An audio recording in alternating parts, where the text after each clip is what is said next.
So you talked a lot about state funding. Obviously that has decreased across the nation. What is the biggest challenge that Ball State faces in receiving funding from the state? Well, I'll take the first stab. So there are two big obstacles. One is just the total amount of money available. As I said, Indiana, the per capita income is dropping compared to the rest of the country. And there have been a number of tax cuts that have been enacted by the state legislature over the last several years. So there's just less money. In general, people are making less money. For example, Indiana has gone from probably a 14 or 15% unemployment rate at the height of the Great Recession down to under 5% now. But our tax revenues really have not increased very much, which leads to believe there are more people working for less money every day in Indiana, so there's just less money available to be spent on things like education. And then there's a great deal of competition in the state budget. K-12, of course, needs money. Prisons, roads, all the many other things that the state funds compete, quite frankly, with higher education. And I think one of the people said in your magazine, the legislators have found higher education to be kind of an easy target to cut, because they know that if higher education gets cut from state funding, they can probably make up at least some of those cuts through student tuition. So just the general amount of money that's available, and second of all, how much goes to higher ed. And then within the higher education budget, there's competition as well. So there are, as you know, 7 public colleges in Indiana, about 50 or 60 campuses, depending how you measure those. And those campuses all compete with each other for funding as well.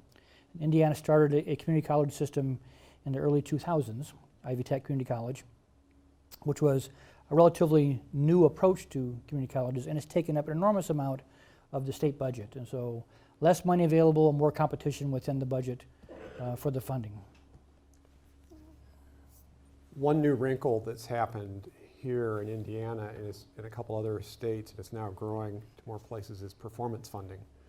So many people think that we get our reimbursement or money from the state based upon the number of students we have. That's not true. It used to be true. So, you know, if enrollments went up, we can make an argument for more money.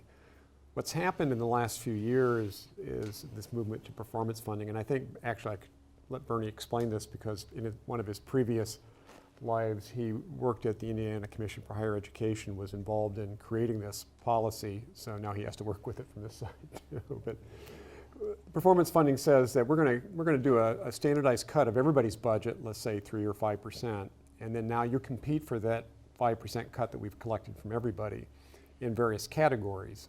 And the categories tend to be things like how many more people got degrees now than in the past.